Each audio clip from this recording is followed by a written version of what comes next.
independent, member-produced, public access programming.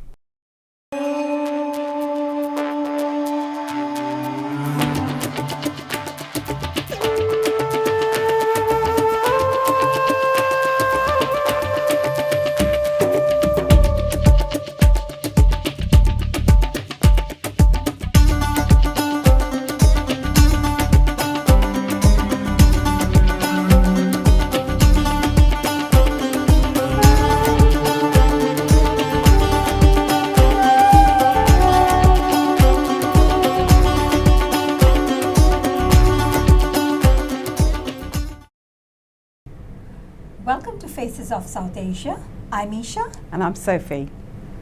We welcome you to join us in the Human Trafficking Awareness Summit held right here in Quincy, Massachusetts, in the United States of America in 2016. Human trafficking is a global trade of humans, most commonly for the purpose of sexual slavery, forced labor, mostly fueled by poverty, gender discrimination, and runaway individuals. This may also include forced marriages and child marriages. Human trafficking has been reported in all 50 states, including Washington, D.C., and U.S. territories.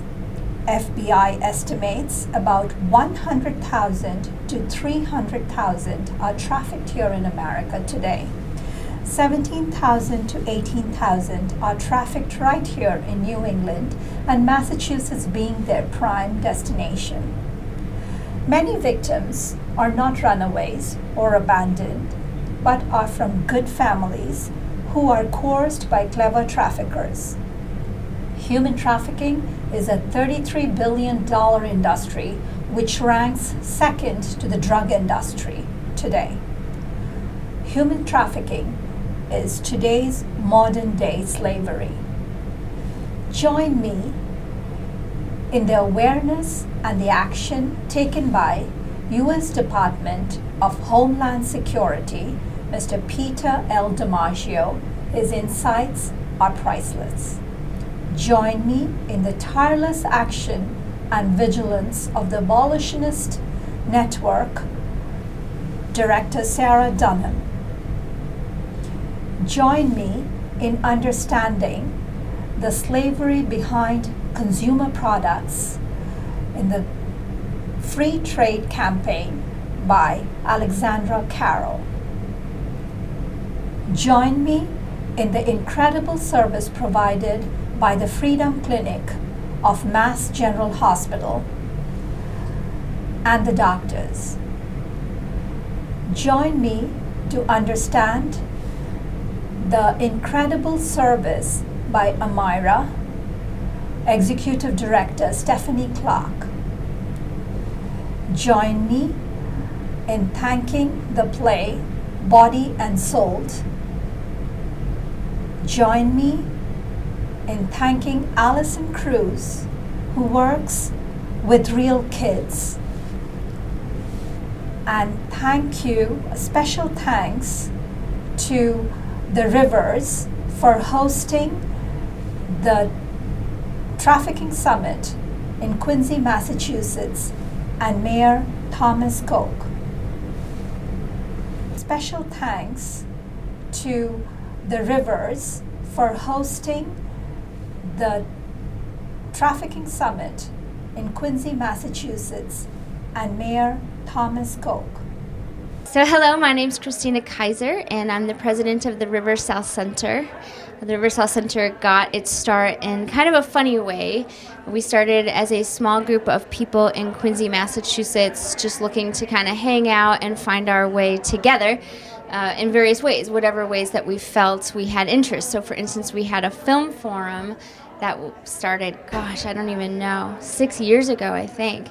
And one of the films that we watched was called Innocent Voices. It was a foreign film about the war in El Salvador in the 80s and how they were taking children as soldiers.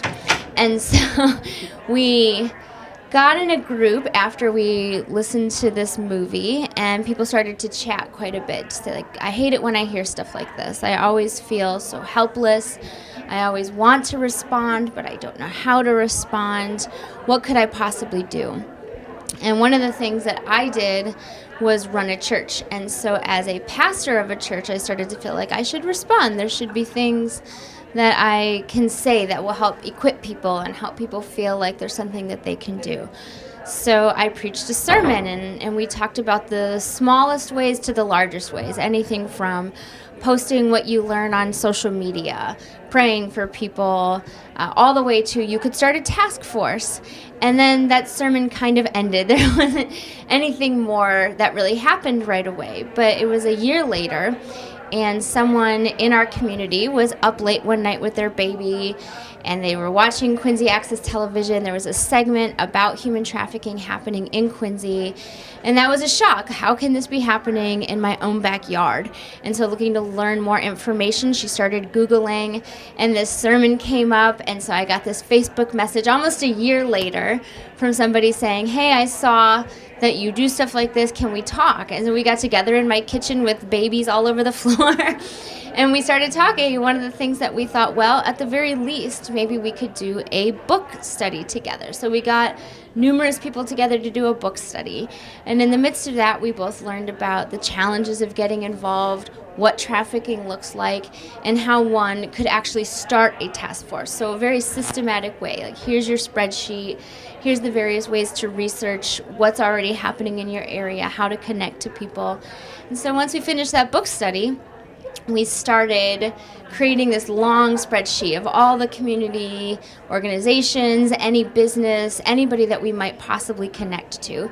And then we said, okay, let's divvy up the tasks. Who wants to connect with these people? Who wants to connect with that person?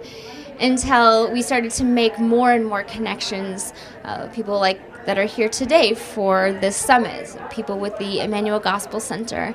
And over time, we started learning more about the various people and what they were doing, which allowed us to create our larger network.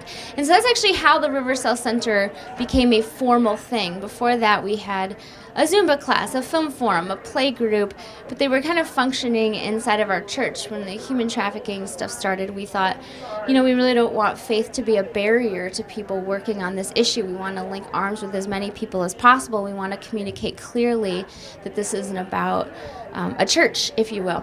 And so we separated them. The River South Center became its own nonprofit. The Justice Task Force continues to ask people to join and do whatever it is that their passions are, which is how the Human Trafficking Summit is actually happening. There were just people in the room saying, I have this vision, I want to do this. And so we're looking to say, okay, how can we make that happen? So that's a little bit about our story.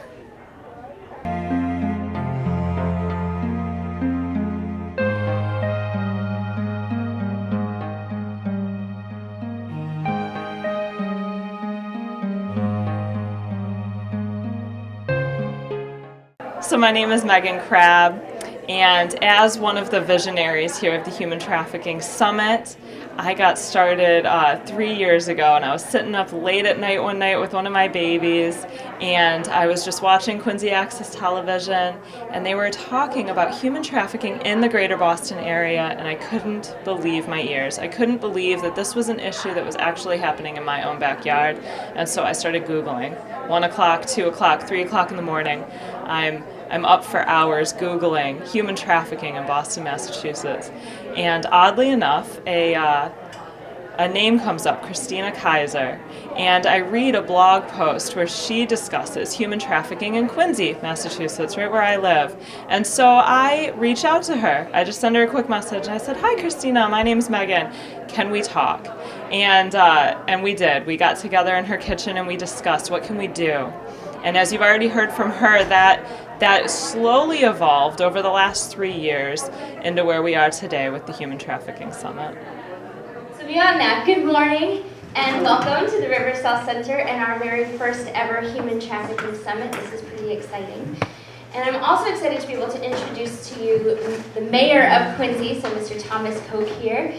And I just feel so thrilled. I feel so grateful. There's all this initiative and interest in the city of Quincy. I was saying like I was in DC, and our state overall just has so much support for taking care of people in our city. As soon as we called, they were right on board. How can we help getting other people involved? So that feels really exciting. I'm really excited to have people working with us here that are filming today. So later, all of this is going to be broadcast on Quincy Local Access Television. And all of this, and it ends up that it really matters. So just to give you a little bit of sense of how connection works, it was a number of years ago now that one of our Justice Task Force members was up late at night with her baby. She's watching a segment on Quincy Access Television about human trafficking in Quincy. And she says, no way is this happening in Quincy. So she goes, looks online, we find each other, we start talking, we connect, and now here we are today. Similarly, I'm sure you can't remember this, you meet so many people, but in 2009, we were nothing more than an initiative, and so there was a sidewalk festival. Does anybody here remember the sidewalk festivals that would happen on Hancock Street?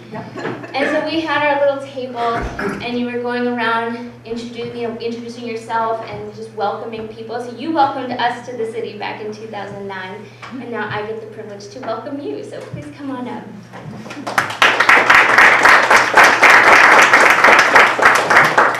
Well, thank you, Christina. It's a pleasure to be with you this morning. I have a full day, so I won't be able to stay too long, but stay for a little bit with you.